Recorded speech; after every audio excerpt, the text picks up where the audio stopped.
கர்த்தருடைய பரிசுத்த நாமத்துக்கு ஸ்தோத்திரம். சுவிசேஷத்தில் உள்ள சம்பவங்கள் என்கிற இந்த தொடர் செய்திக்கு மீண்டுமாக உங்களை வரவேற்கிறோம். இன்றைக்கு நம்ம பார்க்க இருப்பது பரலோக ராஜ்யம் நல்ல முத்துக்களை தேடுகிற வியாபாரிக்கு ஒப்பாயிருக்கிறது. ஜெபம் பண்ணுவோம். எங்கள் நல்ல பிதாவே உமக்கு நன்றியோடு துதிக்கிறோம். இந்த கர்த்தாவே இந்த செய்தியை நீ பொறுப்படுத்திக் கொள்ளும். நீர் ஆசீர்வதியும். பார்க்கிற கேட்கிற யாவர் மேலும் தேவனுடைய கரம் வந்திருக்கட்டும். கர்த்தருடைய இரக்கம் எல்லார் மேலும் வந்திருக்கட்டும். ஹல்லேலூயா. நீர் ஆசீர்வதியும். உம்முடைய கரங்கள் ஒப்பு கொடுக்குறோம். ஹல்லேலூயா.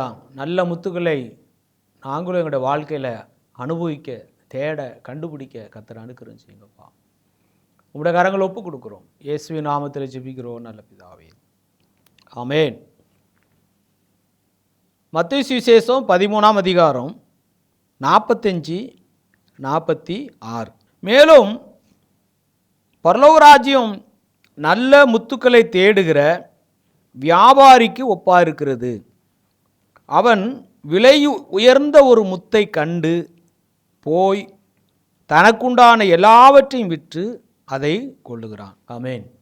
பரலோக ராஜ்யம் நல்ல முத்துக்களை தேடுகிற ஒரு வியாபாரிக்கு ஒப்பாயிருக்கிறது. அவன் விலை உயர்ந்த ஒரு முத்தை கண்டுபிடிச்சிட்டானான். அதுக்கப்புறம் அவன் போய் தனக்குண்டான எல்லாவற்றையும் விற்று அதை கொள்ளுகிறான், அதை வாங்கி கொள்ளுகிறான், அதை சொந்தமாக்கி கொள்ளுகிறான். பரலோக ராஜ்யம் நல்ல முத்துக்களை தேடுகிற வியாபாரிக்கு ஒப்பாயிருக்கிறது. அல்லேலூயா. ஏற்கனவே உள்ள செய்தியில் கூட பார்த்தோம். பரலோக ராஜ்யம் நிலத்தில் புதைந்திருக்கிற ஒரு பொக்கிஷத்துக்கு ஒப்பாக இருக்கிறது. ஒரு மனுஷன் அதை கண்டு அந்த சந்தோஷத்தினாலே போய் தனக்குண்டான எல்லாவற்றையும் விற்று அதை சொந்தமாக்கி கொள்கிறான். இப்போ இங்கேயும் அர்த்தம் ஒன்று தான், ஆனால் பொருள் தான் வேறு. அங்கே பொக்கிஷம் அப்படின்னு சொல்கிறாரு, இங்கே விலையேறப்பட்ட ஒரு முத்து என்று சொல்லுகிறார். பரலோக ராஜ்யம் அப்படின்னாலே விலையேறப்பெற்றது, பரலோக ராஜ்யத்தை விலையேறப்பெற்றது. அல்லேலூயா. இந்த விலையேறப்பெற்ற பரலோகத்தை நம்ம விலை கொடுத்து வாங்க முடியாது. இல்லாவிட்டால் மனுஷன் தன் புண்ணியத்தினால அதை சம்பாதிக்க முடியாது. அல்லேலூயா. அப்போஸ்தலனாகிய பேதுரு நிருபத்தில் எழுதுகிறார், விலையேறப்பெற்ற இரத்தமாகிய ஆட்டுக்குட்டியின் கர்த்தராகிய இயேசு கிறிஸ்துவின் இரத்தத்தினாலே மீட்கப்பட்டீர்கள் என்று அறிந்திருக்கிறீர்களே. அப்போ இயேசு கிறிஸ்துவின் ரத்தம் விலையேறப்பெற்றது. அந்த ரத்தத்தின் மேலே நம்ம சார்ந்து இருக்கிறோம் பாருங்கள், வேற எதையும் சார்ந்து கொள்ளாமல் மீட்புக்கு, பாவ மன்னிப்புக்கு, நித்திய ஜீவனுக்கு, பரிசுத்தமாகுதலுக்கு, ஆசீர்வதிக்கப்பட்ட வாழ்க்கைக்கு, நீதிமான் ஆக்கப்படுவதற்கு நாம் இயேசு கிறிஸ்துவின் ரத்தத்தை நம்ம சார்ந்து கொள்ளும்போது, அல்லேலூயா, நாமும் இந்த பரலோக ராஜ்யத்தை சொந்தமாக்குறோம். இந்த விலகோடன பரலோக ராஜ்யத்தை வெளியேறப்பட்ட இயேசுவின் ரத்தத்தின் மூலமாகத்தான் நம்ம சொந்தமாக்கி கொள்கிறோம். அதனால தான் அது வெளியேறப்பெற்றது, பரலோக ராஜ்யம் வெளியேறப்பெற்றது. அல்லேலூயா. அது மாத்திரமல்ல, அது ஆண்டவர் ரொம்ப ஃப்ரீயாக கொடுத்துட்டார், இலவசமாக கொடுத்துட்டார். ரோமர் 3ஆம் அதிகாரம் 24ஆம் வசனத்தில் படிக்கிறோம், இலவசமான கிருபையினாலே கிறிஸ்து இயேசுவில் உள்ள மீட்பை கொண்டு நீதிமான்களாக்கப்பட்டார்கள். இலவசமான கிருபை இலவசம். அப்போ தேவனுடைய கிருபை, இயேசு கிறிஸ்துவின் ரத்தம் நமக்காக சிந்தப்பட்டிருக்கு. இதுக்கு நம்ம எவ்வளோ விலை கொடுக்கணும்? விலையில்லாமல் விலையேறப்பெற்றதை நம்ம பெற்றிருக்கிறோம். அல்லேலூயா. அப்போ அவனுக்கு இந்த முத்துக்களை குறித்து ஒரு வெளிப்பாடு கிடைக்குது. இந்த முத்து குறித்து நீதிமொழிகளில் 8ஆம் அதிகாரத்தில் நம்ம படிக்கும்போது, 8ஆம் அதிகாரம் 11ஆவது வசனம், முத்துக்களை பார்க்கலும் ஞானமே நல்லது, இச்சிக்கப்படத்தக்கவில் எல்லாம் அதற்கு நிகரல்ல. அடுத்து பாருங்கள் 12ஆம் வசனத்தில், ஞானமாகிய நான் விவேகத்தோடு வாசம் பண்ணி நல்யுக்தியான அறிவுகளை கண்டடைவுகிறேன். 14, ஆலோசனையும் மெய்ஞானமும் என்னுடையவைகள், நானே புத்தி வல்லமை என்னுடையது. அல்லேலூயா.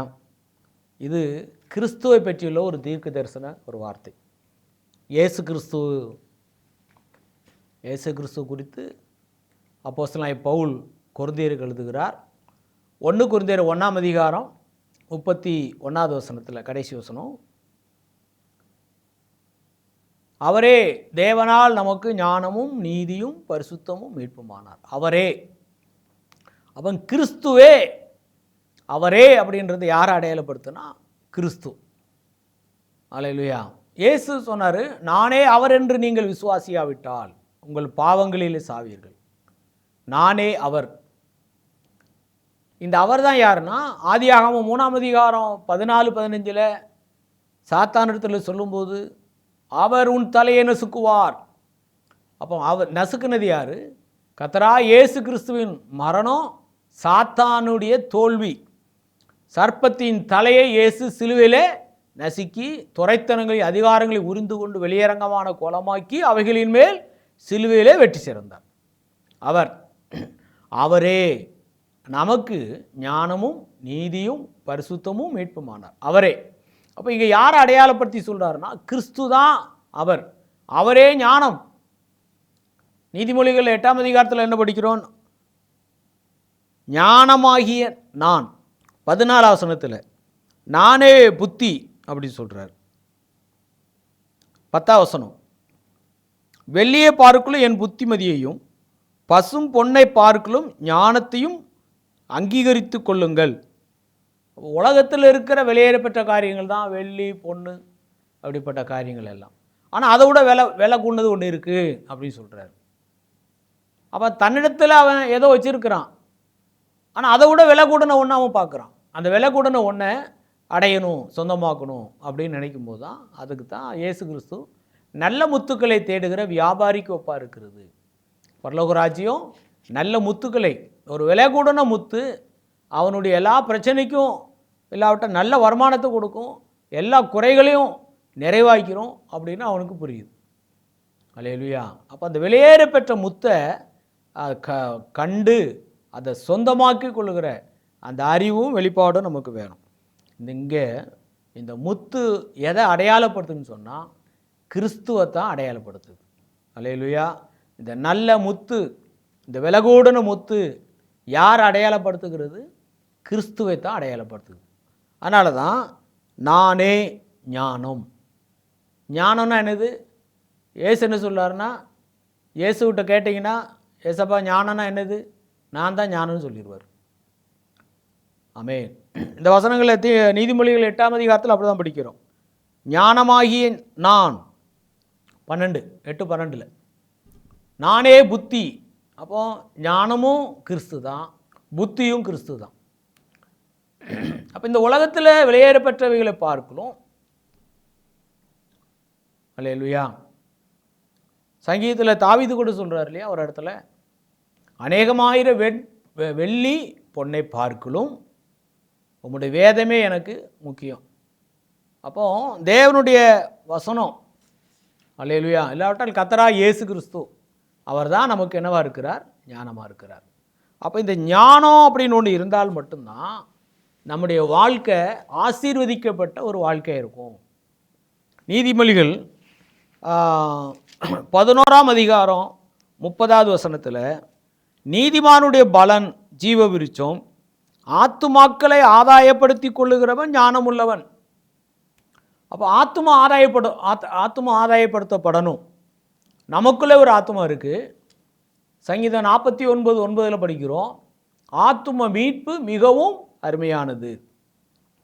அப்போ எல்லா மனுஷர்களும் சரீர வாழ்க்கைக்காக மட்டும்தான் என்ன செய்கிறாங்கன்னா அவங்க பிரயாசப்படுறாங்க. காணக்கூடிய இந்த உலக வாழ்க்கையில் நல்ல வசதிகள் உண்டாகணும், நல்ல பொருட்கள் இருக்கணும், தேவைகள் நிறைவாக இருக்கணும், ஒரு குறையும் வந்துடக்கூடாது அப்படின்னு சரீரத்துக்காக மட்டும் கவலைப்படுறாங்க.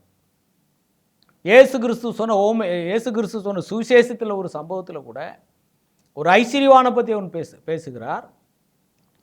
ஒருவனுக்கு திரளான ஆஸ்திகள் இருந்ததான், நிறைய தானியங்களெல்லாம் அவனுக்கு குடோனுக்கு வந்து சேர்ந்துருச்சு. அப்போ அவன் என்ன சொல்கிறான், என் களஞ்சியத்தை இடித்து நான் பெரிதாய் கட்டுவேன்.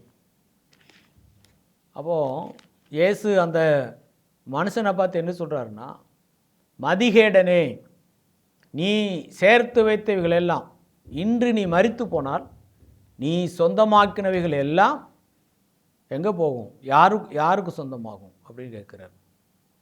அவனுக்கு உலக பிரகாரம் நிறைய சேர்த்து வச்சுட்டான். ஆனால் அவன் ஆத்மாவை என்ன செய்யலை, ஆதாயப்படுத்தி கொள்ளலை. தன் ஆத்மாவை அவன் ஆதாயப்படுத்தி கொள்ளலை.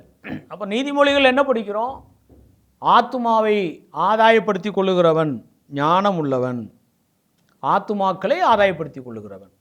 அப்போ நம்முடைய ஆத்மாவை நம்ம என்ன செய்யணும், ஆதாயப்படுத்தணும். தானியேல் 12ஆம் அதிகாரம் 3ஆம் வசனத்தில் ஞானவான்கள் ஆகாய மண்டலத்தின் ஒளியைப் போலவும் அநேகரை நீதிக்குட்படுத்துகிறவர்கள் நட்சத்திரங்களைப் போலவும் பிரகாசிப்பார்னு சொல்கிறார்.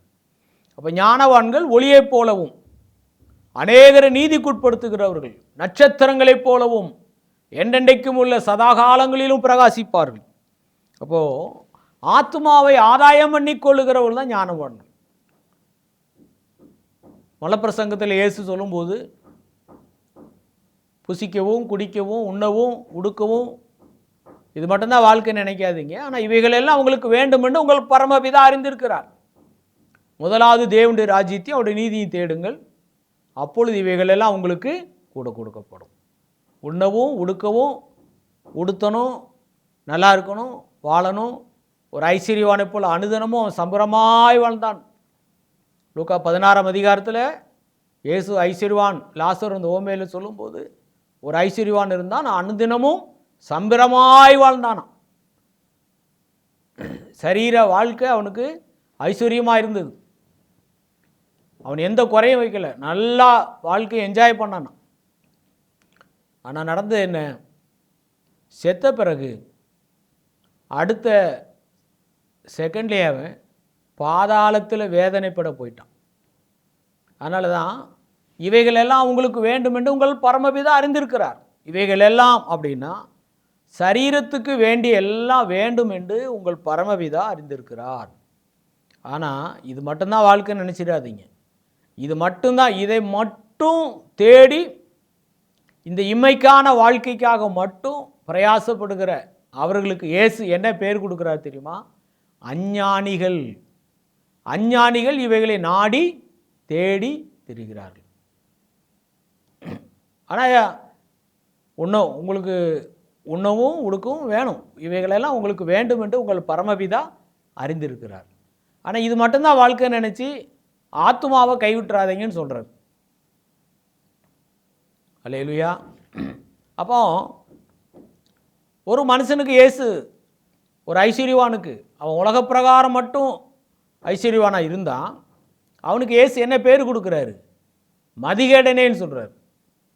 மத்தேயு சுவிசேஷம் 6ஆம் அதிகாரத்தில் இவைகளெல்லாம் அஞ்ஞானிகள் நாடி தேடுகிறார்கள்.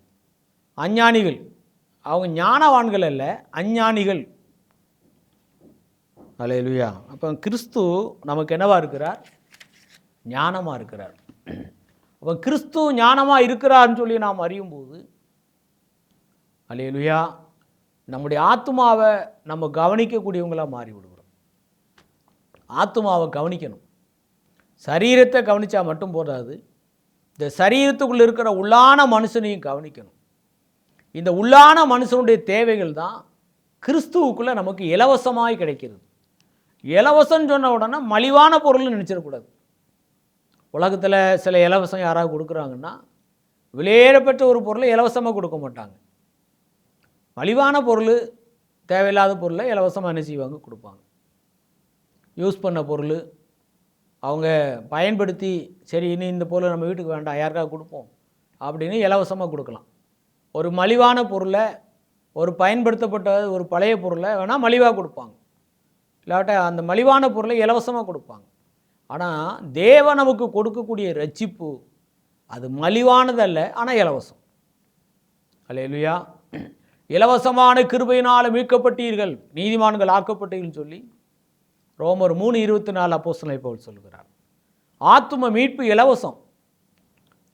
எபேசியர் 2ஆம் அதிகாரத்தில் வாசிக்கிறோம், இது உங்களால் உண்டானது அல்ல, தேவனுடைய ஈவு, கிருபையினாலே விசுவாசத்தை கொண்டு ரட்சிக்கப்பட்டீர்கள், இது உங்களால் உண்டானது அல்ல, தேவனுடைய ஈவுன்னு சொல்லி 8ஆம் வசனத்தில் சொல்கிறார். எபேசியர் 2:8. அல்லேலூயா. அப்போ தேவனிடத்திலிருந்து நமக்கு வரக்கூடிய எல்லாம் முத்துக்களை போல உள்ளது, நல்ல முத்துக்களை போல உள்ளது. இந்த நல்ல முத்துக்களை நாம் என்ன செய்யணும்னா அதை புரிஞ்சு கொள்ளணும். அதனால தான் இது யாருக்கு புரியுதுன்னு சொல்கிறாரு, ஒரு வியாபாரிக்கு தான் அது புரியுதுன்னு சொல்கிறாரு. நல்ல முத்துக்களை தேடுகிற ஒரு வியாபாரிக்கு ஒப்பாக இருக்கிறது. அவனுக்கு பார்த்த உடனே தெரிஞ்சிடும் இந்த முத்தினுடைய குவாலிட்டி என்ன, இதுக்கு என்ன ரேட்டு போகும், எது மட்டமானது, எது விலை கொடுனது, இல்லையா? அல்லேலூயா. ஆமென். சில இந்த மரக்கடையில் வேலை பார்க்குறவங்க, அந்த லைனில் கொஞ்சம் அனுபவம் உள்ளவங்க, அந்த மரங்களை பார்த்த உடனே இது என்ன மரம், இது அதோடைய தன்மை எப்படிப்பட்டது, அதுக்கு எவ்வளோ விலை இருக்கும் பார்த்தோன்னே தெரியும். ஆனால் அதில் பழக்கம் இல்லாதவங்களுக்கு நீங்கள் அதில் போய் விட்டு பாருங்கள், எல்லாம் மரம் தானே அப்படின்னு நினச்சிட்டு போயிடுவாங்க. ஆனால் அந்த ஒவ்வொரு மரத்துலேயும் என்ன இருக்குதுன்னா வித்தியாசங்கள் இருக்குது, அந்த மரத்தினுடைய குவாலிட்டி. அப்போது அந்த அர்த்தத்தில் இயேசு சொல்கிறார், நல்ல முத்துக்களை தேடுகிற வியாபாரிக்கு ஒப்பாக இருக்கிறது. அல்லேலூயா. அப்போது அந்த முத்துக்களை அவன் பார்த்துட்டு அந்த முத்துக்களை என்ன செய்கிறான், அது எப்படியாலும் அந்த சொந்தமாக்கணும்னு சொல்லி அவன் பிரயாசப்படுறான். ஆமென். வாங்குகிறான், கொள்ளுகிறான் அப்படின்னு சொல்கிறார்.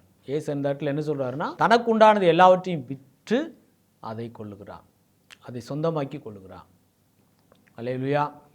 அப்போ நல்ல முத்து, இந்த நல்ல முத்து எதை அடையாளப்படுத்துதுன்னா, நீதிமொழிகள் 8:12 நானே ஞானம், நானே புத்தி. அப்போது அப்போஸ்தலனாகிய பவுல் என்ன சொல்கிறாருன்னா, அவரே தேவனால் நமக்கு ஞானமும் நீதியும் பரிசுத்தமும் மீட்புமானார். அவரே, இங்கே கிறிஸ்துவே, அல்லேலூயா, இயேசு கிறிஸ்துவே நமக்கு என்னவா இருக்கிறார்னா ஞானமாக இருக்கிறார். அதனால தான் அப்போஸ்தலனாகிய பவுல் பிலிப்பியர் 3:9 சொல்கிறாரு, நான் கிறிஸ்துவை ஆதாயப்படுத்தி கொள்ளும்படிக்கு, கிறிஸ்துவை நாம் ஆதாயப்படுத்தி கொள்ளணும். அல்லேலூயா. எனக்கு லாபமாக இருக்கிறவைகள் எவைகளோ அவைகளை கிறிஸ்துவுக்காக நஷ்டமென்று விட்டேன், குப்பையுமாக எண்ணுகிறேன்னு சொல்கிறார். அப்போ அவர் எதையோ ஒன்று பெருசாக நினச்சிட்டு இருந்தார், ஆனால் அதை விட பெருசு ஒன்று இருக்குது, அதான் சுவிசேஷம். உலகத்தில் எல்லாரும் இது பெருசு அது பெருசு அப்படின்னு சொல்லுவாங்க. எதெல்லாம் பெருசு பெருசுன்னு சொல்கிறாங்களோ அதை விட பெருசு ஒன்று இருக்குது. அல்லேலூயா. உலகத்தில் எத்தனையோ அது பெருசு அப்படி அது இது பெருசு அப்படின்னு சொல்லி விசேஷங்களை சொன்னாலும் உண்மையிலே ஒரு விசேஷமானவர் இருக்கிறார். ஆமென். அவர் தான் கர்த்தராகிய இயேசு கிறிஸ்து. அப்போது கிறிஸ்துவை அடையணும், கிறிஸ்துவை சொந்தமாக்கணும், ஞானத்தை அடையணும். அப்போ ஞானத்தை அடையும் போது நம்ம எதை ஆதாயப்படுத்துகிறோன்னு சொன்னால், ஆத்துமாக்களை ஆதாயப்படுத்தி கொள்ளுகிறவன்.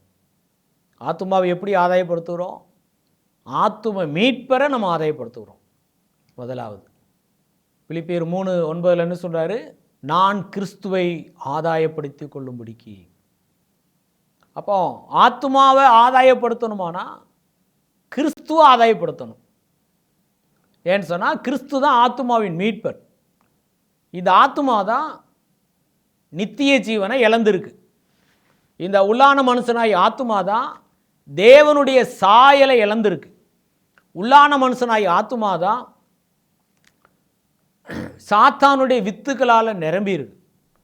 அதனால தான் மனுஷனுடைய இருதயத்துக்குள்ள இருந்து விபச்சாரங்களும் களவுகளும் பொல்லாத சிந்தனைகளும் மதிகேடும் பெருமையும் எல்லாம் புறப்பட்டு வரும் அப்படின்னு சொல்கிறார்.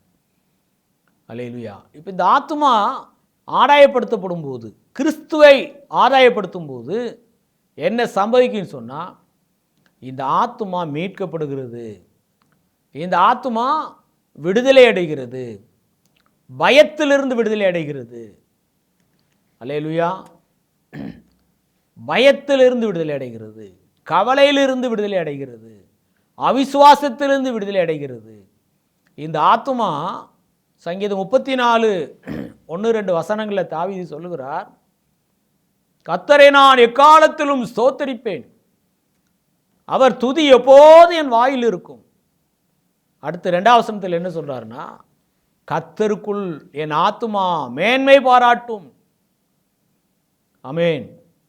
இந்த ஆத்துமா கர்த்தருக்குள்ள கிறிஸ்துவை ஆதாயப்படுத்தி கொண்ட பிறகு இந்த ஆத்துமா கர்த்தருக்குள்ள என்ன செய்தா மேன்மை பாராட்டுதுன்னு சொல்றார்.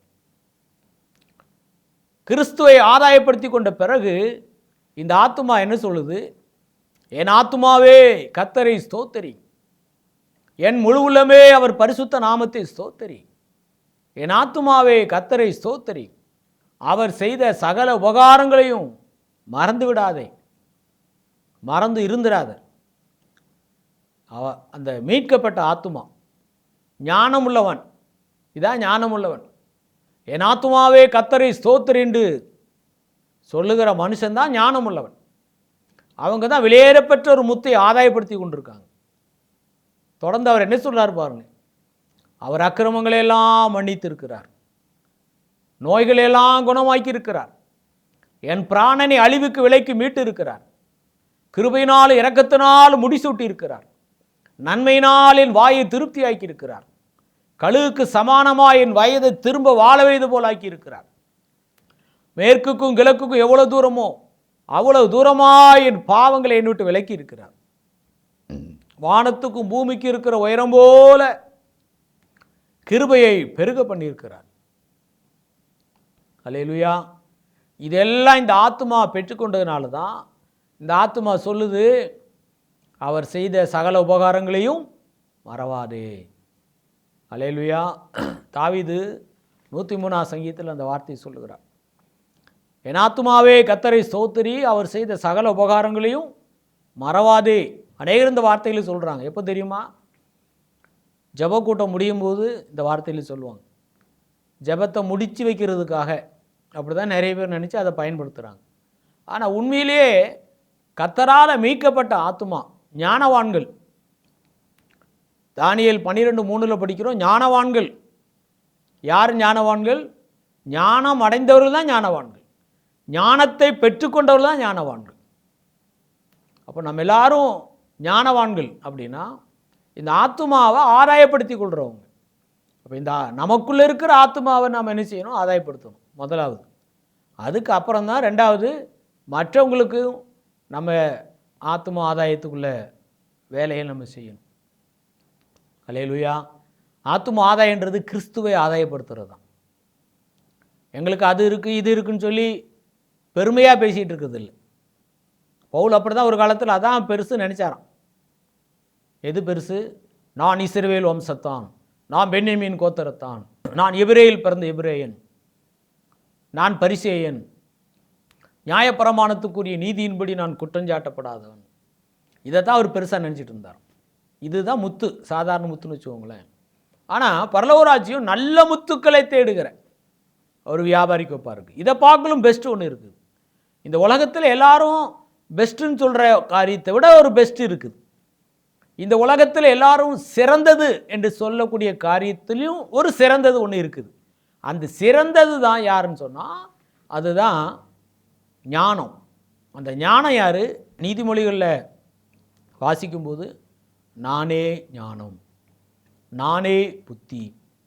அப்போஸ்தலனாகிய பவுல் சொல்கிறார் கொரிந்தியர் 1:31, அவரே தேவனால் நமக்கு ஞானமும் நீதியும் பரிசுத்தமும் மீட்புமானார். அவரே, கிறிஸ்துவே. அல்லேலூயா. கிறிஸ்துவே நம்முடைய ஞானம். கிறிஸ்துவை நாம் ஆதாயப்படுத்தி கொள்ளும்போது நம்முடைய ஆத்துமா ஆதாயமாக்கப்படுகிறது. ஆத்துமாக்களை ஆதாயம் பண்ணி கொள்ளுகிறவன் ஞானமுள்ளவன். அல்லேலூயா. சரீரத்தை எல்லாரும் கவனிக்கிறாங்க, வேலை வேலைக்கு சாப்பாடு கொடுக்குறாங்க. என்ன குடிக்கணும், எதை குடித்தா வாய்க்கு ருசியாக இருக்கும், எதை சாப்பிட்டா நல்லாயிருக்கும், என்ன ட்ரெஸ்ஸு போட்டால் நல்லாயிருக்கும், எப்படி மேக்கப் பண்ணணும், எப்படி சரீரத்தை அலங்கரிக்கணும், என்ன பொருள் வாங்கணும், என்ன நகை வாங்கணும், என்ன வண்டி வாங்கணும், எப்படி வீடு கட்டணும், இதெல்லாம் சரீர சம்பந்தப்பட்ட காரியம். ஆனால் இவைகளெல்லாம் உங்களுக்கு வேண்டும் என்று உங்களுக்கு பரமவித அறிந்திருக்கிறார். சரீர சம்பந்தப்பட்ட காரியம் இல்லாமல் வாழ முடியாது, உலகத்தில் வாழ முடியாது.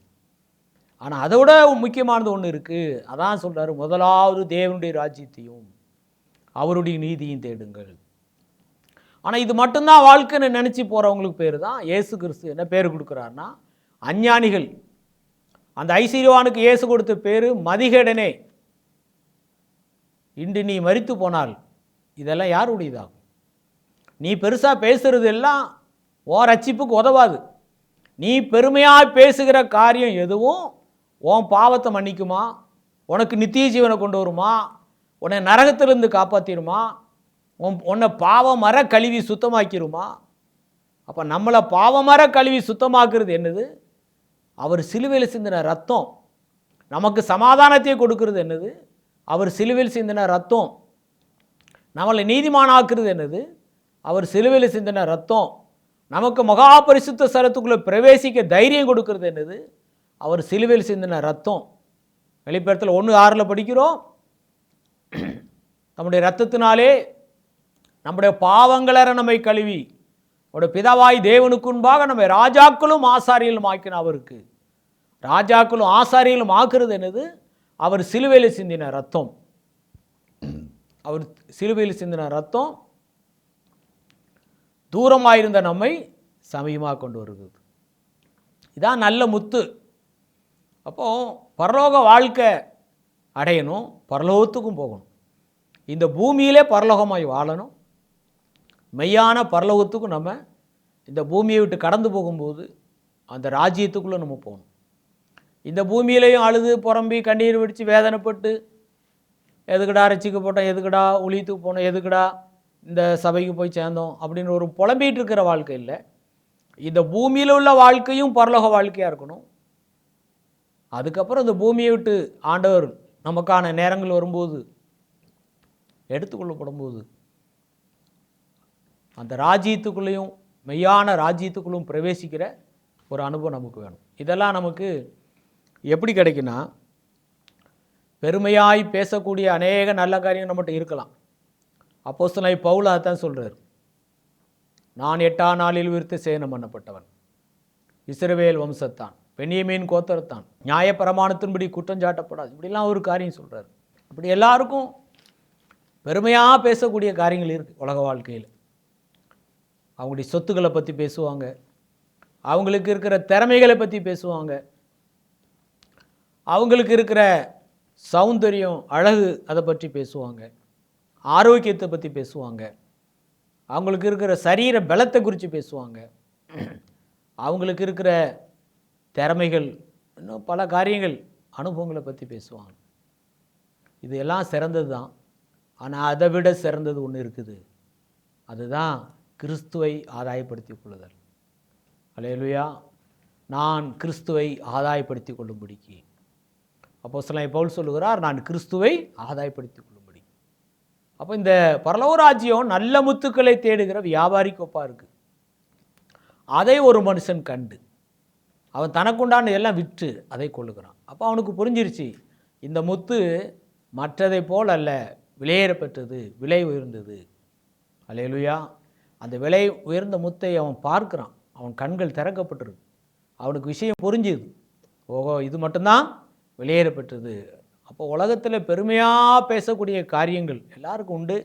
ஆனால் அதை விட பெஸ்ட்டு, அதை விட மேன்மையானது தான் கிறிஸ்துவை ஆதாயப்படுத்தி கொள்ளுதல். நாம் கிறிஸ்துவை ஆதாயப்படுத்தி கொள்ளும்போது பரலோக ராஜ்யத்தையே நம்ம ஆதாயப்படுத்தி கொள்கிறோம்.